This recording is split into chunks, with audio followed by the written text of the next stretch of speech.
আসসালামু আলাইকুম প্রিয় ব্রাহ্মণবাড়িয়াবাসী। আমরা এই যে ব্রাহ্মণবাড়িয়া যে ছাত্রদের যে অবস্থা হয়েছিল, আমাদের ব্রাহ্মণবাড়িয়া শহরটা একদম পরিবেশটা অপরিষ্কার আছিল।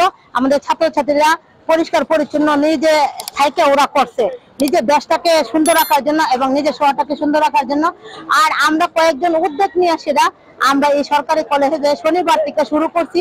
আজকে প্রায় শেষ হয়ে গেছে। আমাদের ছেলেপেলেরা এই অঙ্কন গুলা করছে অনেক কষ্ট করে। তারা সকালে আসে, রাত্রে যা, তারা তাদের কষ্টের বিনিময়ে আজ আমরা এত সুন্দর সুন্দর চিত্রাঙ্কন উপহার পেয়েছি। আসলে আজকে আমরা এখানে চিত্রাঙ্কনে চলে আসছি। আর চিত্রাঙ্কনটা হচ্ছে আজকে প্রায় 3 দিন যাবত। আর এই 3 দিন যাবত করার পিছনে একটা মহৎ উদ্দেশ্য রয়েছে। আর উদ্দেশ্যটা হচ্ছে আমাদের প্রাণের ব্রাহ্মণবাড়িয়া শহরকে আরো সুন্দর করার জন্য এবং চিত্র দিয়ে ভরিয়ে দেওয়ার জন্য। আমাদের আশেপাশের দেয়ালগুলো এবং শহরের অনেক দেয়ালগুলো অনেক ধরনের কথোপকথন দিয়ে ভরা ছিল। আর ওই কথোপকথনগুলোকে আমরা মুছে দিয়ে সুন্দর এবং মেসেজ সম্পূর্ণ অনেক কিছু লেখার জন্য চেষ্টা করছি এবং আমাদের প্রাণের শহরকে, আমাদের ব্রাহ্মণবাড়িয়া শহরকে আরো সুন্দর। আর মতে দেশটা আমাদের জনগণের, তাই আমার মতে এই দেশটাকে সাজিয়ে তোলার দায়িত্ব আমাদের। আমরা সবাই মিলে আমাদের ব্রাহ্মণবাড়িয়া শহরকে আরো পরিষ্কার পরিচ্ছন্ন রেখে আরো সুন্দর করে সাজিয়ে তুলতে চাইছি।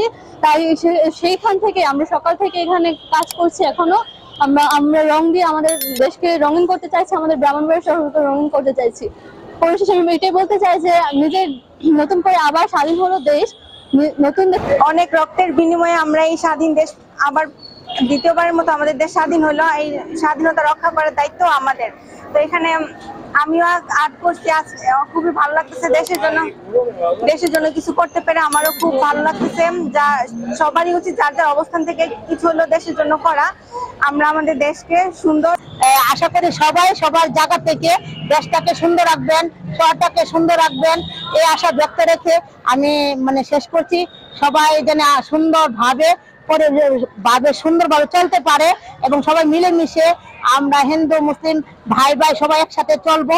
কারোর সাথে কারো দ্বন্দ্ব থাকবে না। আমরা দেশটাকে পরিষ্কার রাখবো এবং নিজের শহরটাকে পরিষ্কার রাখবো। ধন্যবাদ প্রতীক টিভিকে, ধন্যবাদ লিটন হোসেন জিয়াদকে।